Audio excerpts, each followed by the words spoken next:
we got married in a barn.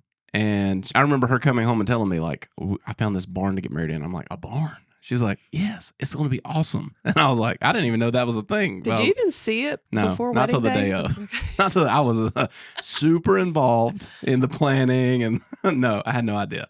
But we got married in a barn. And then a few years after that, that was like the Great Recession. We got married in 2008, and 2009 hit. It's like the Great Recession. And the house we had bought, like everything was falling apart. I was in construction.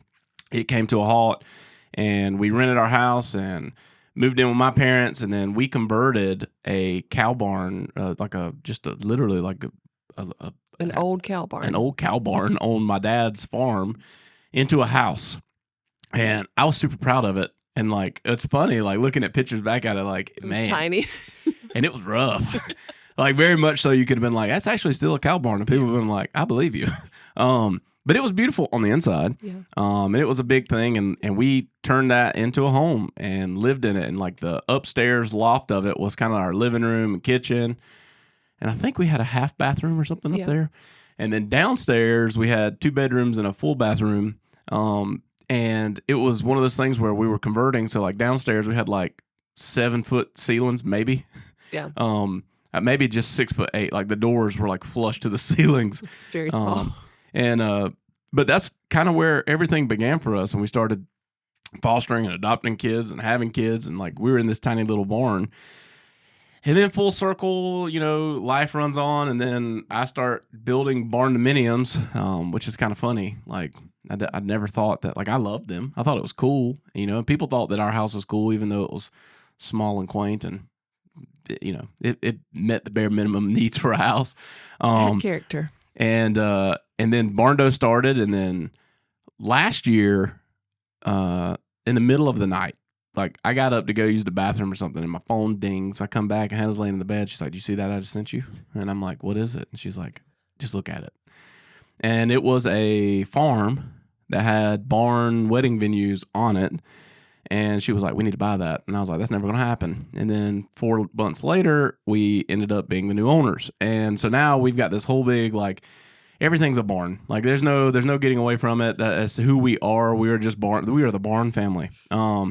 And I wanted to take a minute to just talk about that a little bit, like, and showcase you guys and just break it up a little bit, because we have people that are watching this and listening. And like, I just, peel the curtain back a little bit and talk a little bit about like how hard it was to get to this level with Barndo, but also how fun it is with this new opportunity, and how like you're getting to see some of your dreams and vision come to life. And that's fun. So I just turn it over to you. Like talk a little bit about the farm. And like Morgan has been in the wedding industry for years and years and years. And we'd met each other kind of through Barndo. You'd done some events with us, and I bought that farm, and we were like, we need somebody to do weddings that like we want to do them, but we don't know how to do them. We don't have time. So I just sent her a message and was like, "Hey, do you want to come work here?" She was like, "Well, I was actually going to hit you up when I saw that you bought it." And so now we're just full circle, and we're in the barn wedding space. So this, jump in. So how did we get here? Okay. Ever since I planned our wedding 17 years ago, I wanted to do it again. And I kept saying, let's do a vow renewal, because I just wanted to like plan something big, something fun again. But we just haven't done it. So this kind of to me was like a dream come true, because I've just wanted to be around weddings and be a part of them, I guess. But it is a lot of work, and I'm so thankful that Morgan has come on, because I don't know how far we would be without Morgan. Yeah, it's different. It's different for sure. So being in the industry it's an animal of its own. Yeah. But it's fun. It is fun. I totally understand. And that's what a lot of people, they want to do a vow renewal. They want to get in the wedding industry because they enjoy weddings. And then once you get into it, you're kind of like, oh, okay. But it's so fun, and it's so rewarding. And so working with people and just being there for their special day is like, it's amazing. So I can see why you would want to do that. Yeah. And I'm officially I'm the groundskeeper of the venue. So yeah, my life is completely different. I'm the guy that's like out there riding lawnmowers and putting out mulch Tractor. and trying to make it look pretty for Where's you guys. TJ? He's on the I have tractor. absolutely nothing to do with it. And so, and people will hit me up and they'll be like, TJ, we really want to talk to you about doing weddings. And I'm like, you don't want to talk to me. You don't. Like, I'm not the one that you want to talk to because I have absolutely nothing to do with the weddings. And for me, it's like my escape. I can go out there on that property and disappear. And that's what I enjoy about it. So it tickled the itch because we had been looking to buy land and build and build our Barndo that we have had designed for years and years and years. And I would go and buy land and be so excited and bring Hannah out there and she would kind of be excited. And then we'd start breaking ground and she would be like, I just don't want to live there. It's too far away. And I'm like, we are a little deep into it to decide that now, but okay. And so that is why we have spec barns that are available for purchase. I need to be able to get my groceries delivered to my front porch and go to Target. So after the third time that I bought land with the opportunity to build our barn on, and she was like, I don't think that's the place. And I'm like, great, here's what we're going to do. We're going to change the game plan a little bit. What is your requirement? She was like, I don't really want to be more than like 5 minutes from where we live now.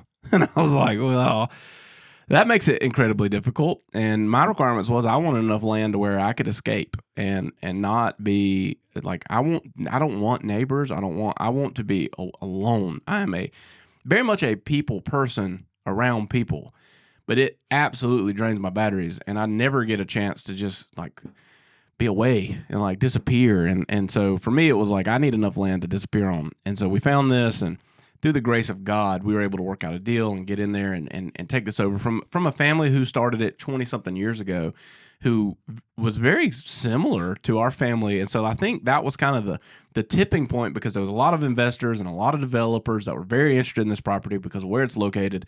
And they didn't want to see it flattened and pancaked and industrial buildings go in there.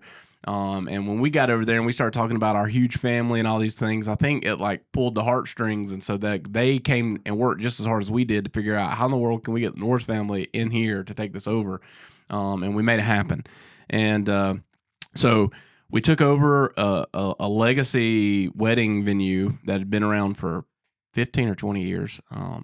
And, a name that everyone knew, and we had to change it and rebrand it and kind of come into that. And, so I remember when we first bought it, we were sitting down and like me and Hannah do not think the same. Like I can drive the bus when it comes to Barndo, but like it was weird for me because like I know business wise everything that needs to happen there. And I remember telling you that I'm like, this is so much work. You have no idea. And like, you were just like, but it's fun. And I'm like, I don't want to take that away from you.